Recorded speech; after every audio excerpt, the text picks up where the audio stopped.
ನಾನು ಒಳ್ಳೆಯ ಮಾರ್ಗದಲ್ಲಿ ಸಾಗುತ್ತಿದ್ದೇನೆ ಅನ್ನೋ ಆತ್ಮವಿಶ್ವಾಸ ನಿಮಗಿದ್ದರೆ ಯಾವುದೇ ಕಾರಣಕ್ಕೂ ಯಾರ ಮಾತಿಗೂ ತಲೆ ಕೆಡಿಸಿಕೊಳ್ಳಬೇಡಿ. ನೀವು ಏನೇ ಮಾಡಿದರೂ ಆಡಿಕೊಳ್ಳುವ ಜನ ಅಲ್ಲಿ ಇದ್ದೇ ಇರುತ್ತಾರೆ. ಅವರ ಮಾತುಗಳನ್ನು ನಿರ್ಲಕ್ಷಿಸಿ ನಿಮ್ಮ ಲಕ್ಷ್ಯದ ಕಡೆಗೆ ಮುನ್ನುಗ್ಗಿ ನೀವು ಗೆದ್ದ ದಿನ ಅದೇ ಜನ ನಿಮಗೆ ಶರಣಾಗಿ ನಿಮ್ಮ ಗೆಲುವಿನ ಗೀತೆಯನ್ನು ಹಾಡುತ್ತಾರೆ. ಸ್ವಾಮಿ ವಿವೇಕಾನಂದ. ಹಾಯ್ ಫ್ರೆಂಡ್ಸ್, ವಿದ್ಯಾರ್ಥಿಗಳೇ ಹೇಗಿದ್ದೀರಾ? ಲಾಸ್ಟ್ ಕ್ಲಾಸಲ್ಲಿ ಮಾಡಿದೆ, ಎಷ್ಟು ಅರ್ಥ ಆಗಿದೆಯೋ ಇಲ್ಲೋ ಅರ್ಥ ಮಾಡ್ಕೊಳ್ಳಿ, ಈಸಿಯಾಗಿ ಹೇಳಿದ್ದೀನಿ. ಅದರಂತೆ ಇದರಲ್ಲಿ 5 ಮಾರ್ಕ್ಸ್ ಕ್ವಶನ್ ಬಂದರೆ ಹೇಗೆ ಮಾಡಬೇಕು, ಹೇಗೆ ಬರೀಬೇಕು, 1 marks question, 2 marks question. Usually ಇದರಲ್ಲಿ 2 ಮಾರ್ಕ್ಸ್ ಕೇಳಲ್ಲ, 1 ಮಾರ್ಕ್ಸಿಗೆ ಬರುತ್ತೆ ಮತ್ತು 5 ಮಾರ್ಕ್ಸಿಗೆ ಬರುತ್ತೆ. Last year mono hybrid cross ಬಂದಾಗಿದೆ. ಈ ವರ್ಷ ಇದು ಬರೋ ಚಾನ್ಸಸ್ ಸ್ವಲ್ಪ ಕಡಿಮೆ, ಬಟ್ ಇವೊಂದು ನೀವು ಅದನ್ನು ಪರ್ಫೆಕ್ಟಾಗಿ ಮಾಡ್ಕೊಳ್ಳಿ. ಡೈ ಹೈಬ್ರಿಡ್ ಕ್ರಾಸ್ ಬರೋ ಚಾನ್ಸಸ್ ಜಾಸ್ತಿ ಇದೆ. ನಾನು ಇದರಲ್ಲಿ ಇವಾಗ ಲಾಸ್ಟ್ ಕ್ಲಾಸಲ್ಲಿ ಇದನ್ನು ಎಕ್ಸ್ಪ್ಲೇನ್ ಮಾಡಿದ್ದೀನಿ, ಅದನ್ನು ಹೇಗೆ ಬರಿಬೇಕು ಅನ್ನೋದು ಈ ಕ್ಲಾಸಲ್ಲಿ ಹೇಳ್ತಾ ಇದ್ದೀನಿ. ಓಕೆ, ನೋಡಿ ಇಲ್ಲೇ ನೀವಾಗಲೇ ಮೋನೋ ಹೈಬ್ರಿಡ್ ಕ್ರಾಸಿಂದು ಎಲ್ಲ ಮಾಡಿದ್ರಿ. ಈಗ 5 ಮಾರ್ಕ್ಸ್ ಕೇಳಿದರು. 5 ಮಾರ್ಕ್ಸಿಗೆ ಕೇಳಬೇಕಾದ್ರೆ ಅಲ್ಲಿ ಕೇಳೋದು 2 ಟೈಪ್ ಕೇಳ್ಬೋದು. ಅವರು ಡೈರೆಕ್ಟಾಗಿ explain the mono hybrid cross with reference to plant height or with reference to stem height ಅಂತ ಹಿಂಗೆ ಕೇಳಿದರೆ ಆವಾಗ ನೀವು ಇದನ್ನು ನೀಟಾಗಿ ಬರ್ಕೋಂತ ಹೋಗಬೇಕು. ಇದು ಬರೆಯೋದಕ್ಕಿಂತ ಮೊದಲು ನೋಡಿ, ಈಗ 5 ಮಾರ್ಕ್ಸಿಗೆ ಕೇಳಿದಾಗ ಇದು ಸಿಂಗಲ್ ಜೀನ್ ಮೋನೋ ಹೈಬ್ರಿಡ್ ಕ್ರಾಸಿಂದು ಇನ್ಫಾರ್ಮೇಷನ್ ನೀವು ಬರೀಲೇಬೇಕು. ಗೊತ್ತಾ? ಈ cross between 2 parents with respect to single character ಇದನ್ನು ಬರಿಬೇಕು. ಇಲ್ಲಿ ಮಾರ್ಕ್ಸ್ ಬರುತ್ತೆ ನಿಮಗೆ. He selected 2 plants of contrasting character like tall plant and dwarf plant. ಇದು ಪ್ಯೂರ್ ಟಾಲು ಮತ್ತು ಪ್ಯೂರ್ ಡಾರ್ಫ್ ಪ್ಲಾಂಟ್ ಅನ್ನು ಸೆಲೆಕ್ಟ್ ಮಾಡಿದ್ದು. He made a cross between tall plant with dwarf plant. He got a tall plant in F1 generation and he made self cross between 2 F1 generation. ಈಗ F1 ಜನರೇಷನ್ದಲ್ಲಿ ಎಲ್ಲಾನು tall ಬಂದ ನಂತರ ಅವನೇನು ಮಾಡ್ದ, 2 F1 generation ಪ್ರೊಜೆನೀಸನ್ನ ಅವನೇನು ಮಾಡ್ದ, cross ಮಾಡ್ದ, ಅಂದರೆ ಸೆಲ್ಫ್ ಪಾಲಿನೇಷನ್ ಮಾಡಿದ್ದ. ಅದಕ್ಕೆ self cross, made a self cross between 2 F1 progenies. He got both tall dwarf plant in ratio of 3:1 in F2 generation. ಇದು ನೀವು ರೈಟಿಂಗ್ ಪಾರ್ಟಲ್ಲಿ ಬರಿಬೇಕಾಗಿದ್ದು. ಆಯಿತಾ? ನೆಕ್ಸ್ಟ್, ಯಾಕಂದರೆ ಮಾರ್ಕ್ಸ್ ಡಿವೈಡ್ ಆಗುತ್ತೆ ಅಲ್ಲಿ. ಇಲ್ಲಿ ಇದು ಈಗ ಬರೆದಾಗ ಸಮ್ಟೈಮ್ 1.5 ಅಥವಾ 2 ಮಾರ್ಕ್ಸ್ ಇರುತ್ತೆ. ನೆಕ್ಸ್ಟು ಅಲ್ಲಿ ನೀವು ಚಕ್ಕರ್ ಬೋರ್ಡ್ ಅಥವಾ ಪಿನಟ್ ಸ್ಕ್ವೇರ್ ಹಾಕಬೇಕಾಗತ್ತೆ. ಇಲ್ಲಿ ಏನು ಮಾಡಬೇಕು ಅಂದರೆ ಈ ಥರ ನಾನು ಹೇಳಿದ್ದೀನಿ, ಲಾಸ್ಟ್ ಕ್ಲಾಸಲ್ಲೂ ಹೇಳಿದ್ದೀನಿ. ಪೇರೆಂಟಲ್, ಪಿ ಅಂದರೆ parental, pure tall pure dwarf ಅಂತ ಬರಿಬೇಕು. ಜೀನೋಟೈಪ್, ಈ ಪ್ಯೂರ್ ಟಾಲಿಗೆ ಜೀನೋಟೈಪು, ಯಾಕಂದರೆ ಒಂದೇ ಕ್ಯಾರೆಕ್ಟರ್ ರೆಫರ್ ಮಾಡಿರೋದಲ್ವಾ. ಕ್ಯಾಪಿಟಲ್ ಟಿ 2 ಜೀನ್ ಇದ್ರೆ ಮಾತ್ರ ಒಂದು ಕ್ಯಾರೆಕ್ಟರ್ ಅಲ್ವಾ. ಇದು ಫಿನೋಟೈಪಲ್ಲಿ ಕ್ಯಾಪಿಟಲ್ ಟಿ ಸ್ಮಾಲ್ ಟಿ ಇದು dominant character, this is recessive. Dominant ಕ್ಯಾರೆಕ್ಟರ್ದ ಫಸ್ಟ್ ಲೆಟರ್ ಅನ್ನು ತಗೊಂಡು ಕ್ಯಾಪಿಟಲ್ ಲೆಟರ್ ಬರಿಬೇಕು, ಅದರದೇ ಸ್ಮಾಲ್ ಲೆಟರನ್ನು ರಿಸೆಸಿವ್ಗೆ ಬರಿಬೇಕು. ಇದು ಡಾಮಿನೆಂಟು, ಇದು ರಿಸೆಸಿವ್.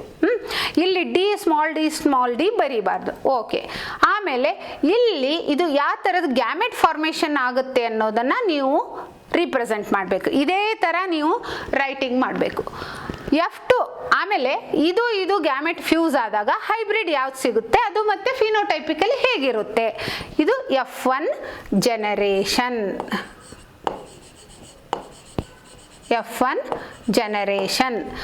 ಅಲ್ಲಿ ಹೈಬ್ರಿಡ್ ಇಲ್ಲಿದೆ ನೋಡಿ, ಆಲ್ ಟಾಲ್ ಪ್ಲಾಂಟ್ಸ್ ಅಂತ ಬರಿಬೇಕು. ಹೈಬ್ರಿಡ್ ಟಾಲ್ ಅಂತ ಬರ್ರಿ ಅಥವಾ ಆಲ್ ಟಾಲ್. ಆ ನಂತರ ಇಲ್ಲಿ ನೀವೇನು ಮಾಡಬೇಕು, 2 F2 ಇಲ್ಲಿ ಸ್ವಲ್ಪ ನೀವು ಇನ್ನೂ ಒಂದು ಸ್ಟೆಪ್ ಏನು ತಗೋಬೇಕು ಅಂದರೆ ಹೇಳಿದ್ದೀನಿ ನಾನು, ಈ ಥರ ಇದು F1 ಪ್ರೊಜೆನೀಸ್ ಇವೆರಡು ಕ್ರಾಸ್ ಮಾಡಬೇಕು. ಇಲ್ಲಿ ನಾವೇನು ಬರಿಬೇಕು, ಕ್ರಾಸ್ ಪಾಲಿನೇಷನ್. ಓಕೆ, ಇಲ್ಲಿ ಸೆಲ್ಫ್ ಇಲ್ಲಿ ಬರೆದ್ಬಿಟ್ಟಿದ್ದಾರೆ ನೋಡ್ರಿ, self inbreeding, selfing or inbreeding. ಇಲ್ಲಿ ಬರಿಬೇಕು, ಎರಡು ತಗೊಂಡಾಗ ಇಲ್ಲಿ ಸೆಲ್ಫ್ ಅಂತ ಬರೀತೆ, ಅಂದರೆ self pollination or inbreed ಅದರಲ್ಲೇ ಆಗಿರೋದು. ಆ ನಂತರ ಇಲ್ಲಿ ಗ್ಯಾಮೆಟ್ ಫಾರ್ಮೇಷನ್, ಇಲ್ಲಿ ಒಂದೇ ರಿಪ್ರೆಸೆಂಟ್ ಮಾಡಿದ್ದಾರೆ, ಇದಾದರೂ ಅಷ್ಟೇ ಇದಾದರೂ ಅಷ್ಟೇ, ಈ ಥರ ಗ್ಯಾಮೆಟ್ ರಿಪ್ರೆಸೆಂಟ್. ಆ ಗ್ಯಾಮೆಟನ್ನು ಇಲ್ಲಿ ನೋಡಿ ಈ ಥರ ಹಾಕಿ, ನಿಮ್ಗೆ ಇಲ್ಲಿ ಇದು ಹಾಕಿದರೂ ಓಕೆ, ನೀವು ಇದು ಫೀಮೇಲು, ಇದು ಮೇಲ್ ಗ್ಯಾಮೆಟ್, ಇದನ್ನು ಮಾತ್ರ ನೀವು you have to round it, ಅಂದ್ರಷ್ಟೇ ಮಾರ್ಕ್ಸ್ ಸಿಗುತ್ತೆ. ಹೇಳಿದ್ದೇನೆ ಗ್ಯಾಮೆಟ್ಗೆ ಯಾವಾಗಲೂ ರೌಂಡ್ ಹಾಕಬೇಕು. ನೋಡಿ ಇದು ಹಾಕಿ, ಇದು checkerboard or Punnett's square ಅಂತ ಹೇಳ್ತೇವೆ. ಈ ಥರ ರಿಪ್ರೆಸೆಂಟ್ ಮಾಡಿ ಆಮೇಲೆ ಇದು F2 ಜನ್ರೇಷನ್. F2 ಜನ್ರೇದಲ್ಲಿ phenotypic ratio 3:1, genotypic ratio 1:2:1. If you write this much, then you get full 5 marks. ಇದು 5 ಮಾರ್ಕ್ಸಿಗೆ ಸಿಗುತ್ತೆ. ಇಲ್ಲಿ ನೀವು ಬರಿಬೇಕಾಗಿರೋದೇನು ಅಂತಂದರೆ ಈ ಥರ ರಿಪ್ರೆಸೆಂಟ್ ಮಾಡೋದು.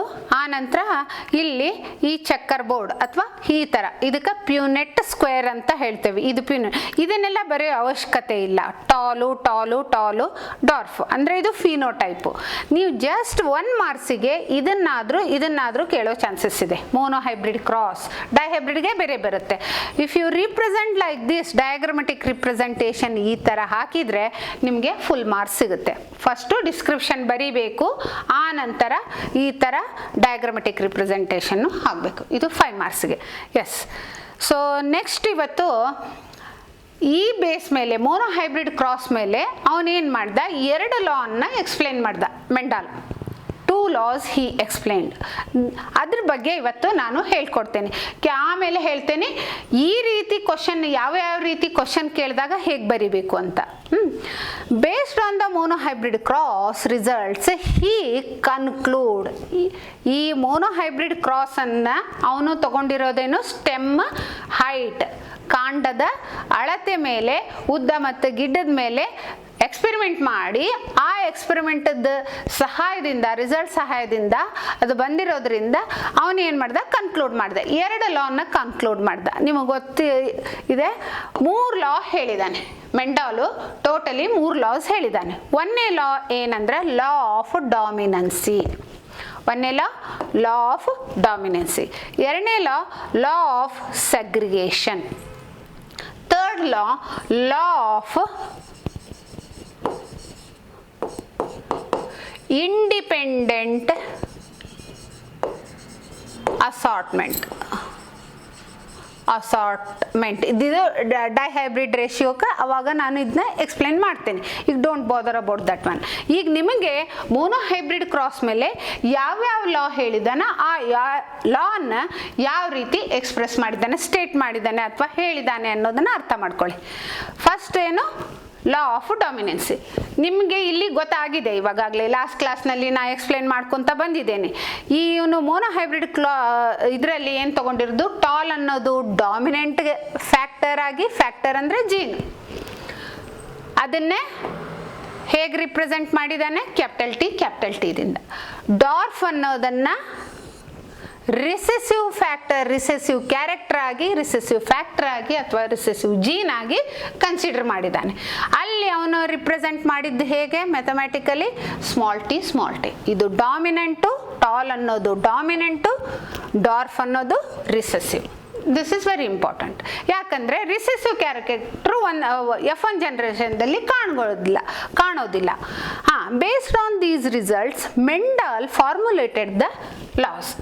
1ನೇದು ಲಾ ಆಫ್ ಡಾಮಿನೆನ್ಸಿ, 2ನೇದು ಲಾ ಆಫ್ ಸೆಗ್ರಿಗೇಷನ್. ಈಗ ಬನ್ನಿ, ಲಾ ಆಫ್ ಡಾಮಿನೆನ್ಸಿ ಅಂದರೆ ಏನು ಹೇಳಿದ್ದಾನೆ, ಎದಕ್ಕೆ ಲಾ ಆಫ್ ಡಾಮಿನೆನ್ಸಿ ಅಂತ ಹೇಳ್ತಾರೆ.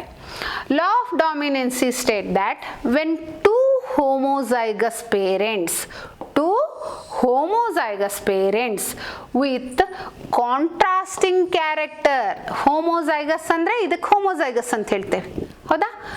ಇದನ್ನು ಹೋಮೋಸೈಗಸ್ಸೆ. ಈ 2 ಪೇರೆಂಟಲ್ಲಿ ಕಾಂಟ್ರಾಸ್ಟಿಂಗ್ ಕ್ಯಾರೆಕ್ಟರ್, ಟಾಲ್ ಅನ್ನೋದು ಮತ್ತು ಡಾರ್ಫ್ ಅನ್ನೋದು ಇವೆರಡು ಏನು contrasting character. When two homozygous parents with contrasting characters are crossed, ಇವೆರಡನ್ನು ಕ್ರಾಸ್ ಮಾಡಿದಾಗ only one character is expressed in the F1 generation. So only one character is expressed in F1 generation and other character is suppressed. ಒಂದು character express ಆಗುತ್ತೆ, ಒಂದು character suppress ಆಗುತ್ತೆ. The character that suppressed in the F1 generation the character that expressed, this is very important, ಯಾವುದು ಕಾಣಿಸ್ಕೊಳ್ಳುತ್ತೆ expressed in the F1 hybrid is called dominant. ಯಾವುದು F1 ಜನರೇಷನ್ದಲ್ಲಿ ಗುಣ ಕಾಣಿಸ್ಕೊಳ್ಳುತ್ತೆ ಅದನ್ನ dominant ಅಂತ, dominant character, dominant gene or dominant factor ಅಂತ ಹೇಳ್ದ. And that does not appear, ಯಾವ character F1 ಜನರೇಷನದಲ್ಲಿ ಕಾಣಿಸ್ಕೊಳ್ಳಲ್ಲ, does not appear in F1 generation, hybrid is called recessive. This is the statement of law of dominance. ಇದಕ್ಕೇನು ಹೇಳ್ತಾರ, law of dominance statement ಅಂತ. ಇನ್ನೊಮ್ಮೆ ಹೇಳ್ತೇನೆ ನೋಡಿ, ವೆನ್ ಇದು ಈ ಸ್ಟೇಟ್ಮೆಂಟ್ ನೀವು ಫುಲ್ ಹೀಗೆ ಬರಿಬೇಕು, ಪ್ರಾಕ್ಟೀಸ್ ಮಾಡಿ, ಬಹೆಟ್ ಮಾಡಿ, ಬರ್ದು ಪ್ರಾಕ್ಟೀಸ್ ಮಾಡಿ. Law of dominance state that when two homozygous parents with contrasting characters are crossed, only one character is expressed in the F1 generation. Out of two contrasting character, one character is expressed in the F1 generation. F1 generation ದಲ್ಲಿ ಯಾವ character, the character which is other one is suppressed. One character is expressed, one character is suppressed. The character that expressed in the F1 hybrid is dominant and that does not appear in the F1 hybrid is recessive. This is the statement of law of dominance. So here ಅದನ್ನೇ ಆ ಸ್ಟೇಟ್ಮೆಂಟನ್ನೇ ಮತ್ತೆ ನಿಮಗೆ clear ಆಗುವಾಗೆ ಹೇಳ್ತೇನೆ ನೋಡಿ. He crossed, that is two homozygous parents with contrasting character. ಎರಡು homozygous parent, ಇದು homozygous, ಎರಡೂ ಸೇಮ್ ಜೀನ್ ಇದೆ, ಇದನ್ನು ಸೇಮ್ ಜೀನ್ ಇದೆ. ಎರಡು ಹೋಮೋಸೈಗಸ್ ಪೇರೆಂಟನ್ನು ಕ್ರಾಸ್ ಮಾಡಿದಾಗ ಇವೆರಡಕ್ಕೂ ಕಾಂಟ್ರಾಸ್ಟಿಂಗ್ ಕ್ಯಾರೆಕ್ಟರ್, ಇದು ಟಾಲ್ ಇದೆ, ಇದು ಡಾರ್ಫ್ ಇದೆ, contrasting character. In F1 generation he got only one character. ಇಲ್ಲಿ ಇವೆರಡೂ ಕಾಂಟ್ರಾಸ್ಟಿಂಗ್ ಕ್ಯಾರೆಕ್ಟರ್ದಾಗ ಎರಡು ಕಾಂಟ್ರಾಸ್ಟಿಂಗ್ ಕ್ಯಾರೆಕ್ಟರ್ ಬರಲಿಲ್ಲ, ಒಂದೇ ಒಂದು ಕ್ಯಾರೆಕ್ಟರ್ ಬಂತು, that is tall. One character which is expressed, one character which is suppressed. So the character which expressed in the F1 generation, tallness, is called dominant. One which the character which suppressed in the F1 generation, ಯಾವುದು ಕಾಣಿಸ್ಕೊಳ್ತು ಅದಕ್ಕೆ dominant character ಅಂದ, ಕಾಣಿಸ್ಕೊಂಡಿರೋದು ಯಾವುದು tall. Tallness ಅನ್ನೋದು dominant character, ಡಾರ್ಫ್ನೆಸ್ ಅನ್ನೋದು ಇದು ಕಾಣಿಸ್ಕೊಳ್ಳಿಲ್ಲ F1 generation, ಅದಕ್ಕೇನು ಹೇಳಿದ recessive character, recessive hybrid, tallness and dwarfness. This is the law of dominant statement. ಇದಿಷ್ಟೇ ನೋಡಿ. When two homozygous parents with contrasting character crossed each other in F1 generation, only one character that express, the character which expresses, ಯಾವುದೋ ಒಂದು character express ಆಯಿತು. Character express ಆಗಿರೋ F1 ಜನರೇಷನದಲ್ಲಿ express ಆಗಿರುವಂಥ ಕ್ಯಾರೆಕ್ಟರ್ಗೆ dominant character ಅಂತ ಹೇಳ್ತೀವಿ. ಯಾವುದು ಎಕ್ಸ್ಪ್ರೆಸ್ ಆಗಲ್ಲ ಅದನ್ನು ರಿಸೆಸಿವ್ ಕ್ಯಾರೆಕ್ಟರ್ ಅಂತ ಹೇಳ್ತೇವೆ. This is the statement of, that is law of dominancy. ಈಗ ಇದನ್ನೇ 5 ಮಾರ್ಕ್ಸ್. ಓಕೆ, ಫಸ್ಟ್ ಅನದರ್ ಲಾ ಹೇಳಿ, ಇದು ಮೋನೋ ಹೈಬ್ರಿಡ್ಗೆ ರಿಲೇಟೆಡ್ ಇರೋದೆ. ಇದನ್ನು ಹೇಳಿಂದ ನಾನು ಹೇಳ್ತೇನೆ 5 ಮಾರ್ಕ್ಸಿಗೆ ಹೇಗಾಗುತ್ತೆ ಅಂತ. Next on the basis of monohybrid cross, ಈ ಮೋನೋಹೈಬ್ರಿಡ್ ಕ್ರಾಸ್ದ ಆಧಾರದ ಮೇಲೆ ಇನ್ನೂ ಒಂದು ಲಾ ಹೇಳ್ದ, ಯಾವುದು? Law of segregation. ಇನ್ನೊಂದು ಯಾವ law? Law of segregation. Law of segregation ಅಂದ್ರೇನು? ಐ ಥಿಂಕ್ ಸಗ್ರಿಗೇಟ್ ಆಗ್ರಿ ಅಂತ ಹೇಳ್ತಾರೆ. ಸಗ್ರಿಗೇಟ್ ಅಂದರೆ ಸಪ್ರೇಟ್ ಆಗೋದು, ಒಬ್ರಿಗೊಬ್ರು ದೂರ ಹೋಗೋದು, ಒಬ್ರಿಗೊಬ್ರು ಸಪ್ರೇಟ್ ಆಗೋದು, ಅದಕ್ಕೆ ಸಗ್ರಿಗೇಷನ್ ಅಂತ ಹೇಳ್ತಾರೆ. ಇಲ್ಲಿ ಕೂಡ ಅಷ್ಟೇ ಲಾ ಆಫ್ ಸಗ್ರಿಗೇಷನ್ ಅಂತಂದರೆ ಏನು ಅನ್ನೋದು ಹೇಳ್ತಾನೆ. When a pair of alleles are brought together in a hybrid union they remain together without mixing and they get separated during gamete formation.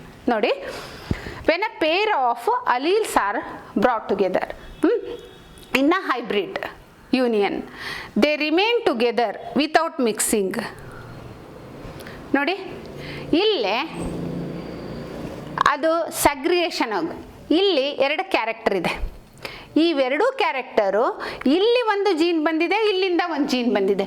ಇವೆರಡೂ ಜೀನು ಕೂಡೇ ಇದ್ದಾವೆ. Both the jeans which are brought together but these are not mixed ಅಂದ್ರೆ ಇಲ್ಲಿ ಟಾಲ್ನೆಸ್ಸು ಡಾರ್ಕ್ನೆಸ್ಸು mix ಆಗಿಲ್ಲ, ಅವೆರಡು mix ಆಗಿ medium size ಬಂದಿಲ್ಲ ಅವನ ಪ್ರಕಾರ ಇರೋದು. ಮುಂದೆ ಇದು ಡಿವೇಟ್ ಆಗುತ್ತೆ, ಅವಾಗ ಹೇಳ್ತೈತಿ. ಆದರೆ ಅವನು ಈ ಪ್ಲಾಂಟ್ ಮೇಲೆ ಮಾಡಿದಾಗ ಅವನಿಗೆ ಎಷ್ಟೇ ಎಕ್ಸ್ಪೆರಿಮೆಂಟ್ ಮಾಡಿದ್ರು ಸಿಕ್ಕಿರೋ ಟಾಲೆ. ಅದಕ್ಕೆ ಅದ್ರ ಪ್ರಕಾರ ಅವನು ಹೇಳಿದ್ದಂದ್ರೆ, ಎರಡು ನೀವು ಕ್ಯಾರೆಕ್ಟರ್ನ ತಗೊಂಡಾಗ, ಕಾಂಟ್ರಾಸ್ಟ್ ಕ್ಯಾರೆಕ್ಟರ್ ತಗೊಂಡಾಗ ಇವೆರಡು ಜೀನು ಬೇರೆ ಬೇರೆ ಜೀನು ಕಂಬೈಂಡ್ ಆಗಿದ್ರು ಕೂಡ ಅವು ಮಿಕ್ಸ್ ಆಗಲ್ಲ, ಅದರಲ್ಲಿ ಒಂದೇ ಗುಣ ಎಕ್ಸ್ಪ್ರೆಸ್ ಆಗುತ್ತೆ. They are not mixed each other. But ಆದರೆ ಗ್ಯಾಮೆಟ್ ಫಾರ್ಮೇಷನ್ ಆಗುವಾಗ ಮಾತ್ರ ಇವೆರಡೂ ಜೀನ್ ಇದಾವೆಲ್ಲ ಇದರಲ್ಲಿ ಸಪ್ರೇಟ್ ಆಗುತ್ತೆ, ಒಂದೇ ಜೀನ್ ಬರುತ್ತೆ. ಇಲ್ಲಿ ಇದಕ್ಕೆ ಒಂದೇ ಜೀನು ಇದೇ. ನೀವು F2 ಮಾಡಿದಾಗ, ಈಗ ನೋಡಿ F2 ಕ್ರಾಸ್ ಮಾಡಿದಾಗ ಇದು ನೋಡಿ, ಇದು ಒಂಥರದ್ದು ಗ್ಯಾಮೆಟ್ಟು, ಇದು ಒಂಥರದ್ದು gamete. Either this gamete or this. ಈ ಥರದ ಗ್ಯಾಮೆಟ್ ಆದರೂ ಪ್ರೊಡ್ಯೂಸ್ ಮಾಡ್ಬೋದು, ಈ ಥರದ ಗ್ಯಾಮೆಟ್ ಆದರೂ ಪ್ರೊಡ್ಯೂಸ್ ಮಾಡ್ಬೋದು, ಅದು ಇದಾದರೂ ಮಾಡ್ಬೋದು. ಇವೆರಡು ಬೇರೆ ತಾನೆ. ಗ್ಯಾಮೆಟ್ ಫಾರ್ಮೇಷನ್ ಆಗುವಾಗ ಇವೆರಡು ಒಂದರಲ್ಲೇ ಬರಲ್ಲ. ಅದ್ರ ಮೀನಿಂಗ್ಗೆ ಅದು ಲಾ ಆಫ್ ಸಗ್ರಿಗೇಷನ್. ಅಂದರೆ ಗ್ಯಾಮೆಟ್ ಆಗುವಾಗ ಯಾವುದೇ ಹೋಮೋಸೈಗಸ್ಸೇ ಇರ್ಬೋದು, ಹಿಟ್ರೋಸೈಗಸ್ಸೇ ಇರ್ಬೋದು, ಅವೆರಡು ಏನಾಗುತ್ತೆ ಮಿಕ್ಸ್ ಆಗಲಾರ್ದಂಗೆ ಗ್ಯಾಮೆಟ್ನಲ್ಲಿ ಸಪ್ರೇಟ್ ಆಗಿ ಬರುತ್ತೆ ಅನ್ನೋದೇ ಲಾ ಆಫ್ ಸಗ್ರಿಗೇಷನ್.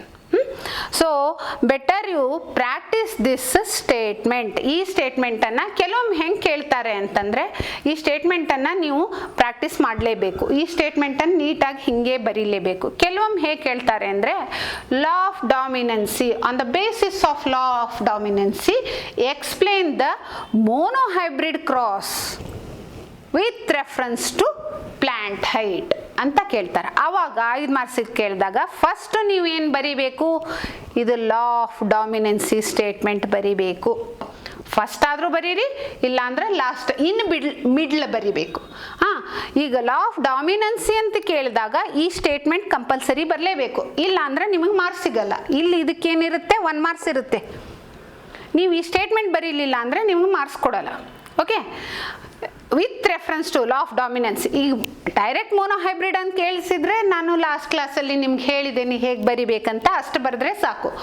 ಆದರೆ ಅವರು law of dominance with reference to law of dominance ಅಂತ ಕೇಳಿದಾಗ ನೀವು ಈ ಲಾ ಸ್ಟೇಟ್ಮೆಂಟು ಕಂಪಲ್ಸರಿ ಬರೀಲೇಬೇಕು. ಈ ಲಾ ಸ್ಟೇಟ್ಮೆಂಟ್ ಬರೋದು ಆ ನಂತರ ಇನ್ಹೆರಿಟೆನ್ಸ್ ಏನು ನಾವಲ್ಲಿ ಪ್ರಾಸೆಸ್ ಮಾಡ್ತೇವೆ ಇದನ್ನೆಲ್ಲ ಬರಿಬೇಕು. ಯಾವುದು ಟಾಲ್ ಪ್ಲ್ಯಾಂಟ್ ತೊಗೊಂಡ್ವಿ, ಡಾರ್ಫ್ ಪ್ಲ್ಯಾಂಟ್ ತೊಗೊಂಡ್ವಿ, F1 ಜನ್ರೇಷನ್ದಾಗ ಎಲ್ಲ ಟಾಲ್ ಬಂದಿರೋದು, ಅದನ್ನೇ ಸೆಲ್ಫ್ ಕ್ರಾಸ್ ಮಾಡಿದ್ವಿ. F2 ಜನ್ರೇಷನ್ದಲ್ಲಿ ಫಿನೋಟೈಪಿಕ್ ರೇಷಿಯೋ 3:1 ಬಂದಿರೋದು. ಇದನ್ನು ಬರೆದ್ಬಿಟ್ಟು ನಂತರ ಇದನ್ನೆಲ್ಲ ಇನ್ಫಾರ್ಮೇಷನ್ ನೀವು ಎಕ್ಸ್ಪ್ಲೇನ್ ಮಾಡಿ ಚಕ್ಕರ್ ಬೋರ್ಡ್ ಹಾಕಿದಾಗ ನಿಮ್ಗೆ ಫುಲ್ ಮಾರ್ಕ್ಸ್ ಸಿಗುತ್ತೆ. Got it? ಹೆಚ್ಚಾಗಿ ಮೋನೋಹೈಬ್ರಿಡ್ ಮತ್ತು ಡೈಹೈಬ್ರಿಡ್ಡೇ ಕೇಳಿರೋದು. ಇದು ಏನಿದೆ ಅಲ್ವಾ, ಲಾ ಆಫ್ ಸಗ್ರಿಗೇಷನ್ ಅದನ್ನು ಕೇಳಿಲ್ಲ ಯಾವಾಗೂ. ಲಾ ಆಫ್ ಡಾಮಿನೆನ್ಸಿ ಕೇಳಿದ್ದಾರೆ, ಲಾ ಆಫ್ ಇಂಡಿಪೆಂಡೆಂಟ್ ಅಸಾರ್ಟ್ಮೆಂಟ್ ಕೇಳಿದ್ದಾರೆ. Okay, so this one about that is 5 mark question, law of dominancy or the law of segregation. ನೀವು ಆ ಸ್ಟೇಟ್ಮೆಂಟ್ ಅನ್ನ ಮಾತ್ರ ಪ್ರಾಕ್ಟೀಸು ಮಾಡಬೇಕು. ಈಗ ಕಲ್ತಿರೋದೆಲ್ಲ ಏನು, ಮೋನೋಹೈಬ್ರಿಡ್ ಕ್ರಾಸ್ ಬಗ್ಗೆ ಇರೋದು. ನೆಕ್ಸ್ಟ್ ಕ್ಲಾಸಲ್ಲಿ ನಾನು ಇದ್ರ ಮಧ್ಯೆ ಏನು ಡಿಫ್ರೆನ್ಸ್ ಅನ್ನೋದನ್ನು ನಿಮಗೆ ಕಂಟಿನ್ಯೂ ಮಾಡ್ತೀನಿ. Okay, thank you very much.